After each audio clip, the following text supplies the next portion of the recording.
kush e bani një parë më kone jotja. Kush e legjitimoj që është e jotja?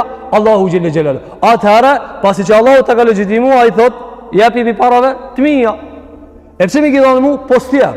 Çka ka? Po stjer je. Andaj Allahu xhelle xhelalu, çfarë thot? Një fjalë e mirë dhe një falje është më e hajrit, edhe pse më e vogël duket, po më e hajrit, sepse nga sadakaja është për qëllim, me fitue rahmetin Allahut. Jo më azon kokën dikujna. E me çka ja zë kokën dikujna? Si ja zë ti kokën me parët e huaja. Pa më kuptuar dhe këta. Me thon njëri, merr çto parë, ai parët e veta, po të merr çto parë, edhe japja filanit. Ti veç japja.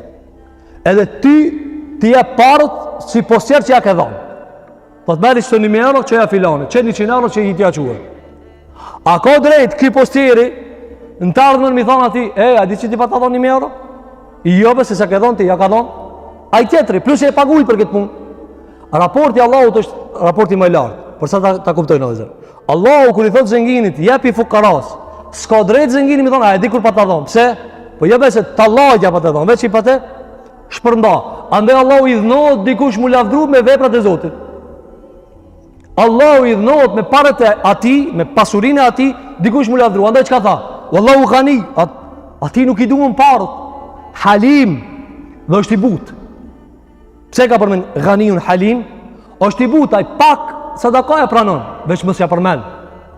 Shiko dhe zërë, sa detali vogël, mos ja përmen, sot dhe inqizojnë. Allah dhe mos ja përmen. Disa predjetarë kanë thonë, as nuk banë me ngushtu me isharete.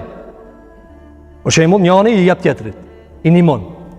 E tash në vazhdueshëm sellet e tij, ai me, domthon mi dhanë shenja që po, unë jam më lart, ti je më poshtë. Jo, pse? Sepse tani vejet diskutoj për çka të dhonke.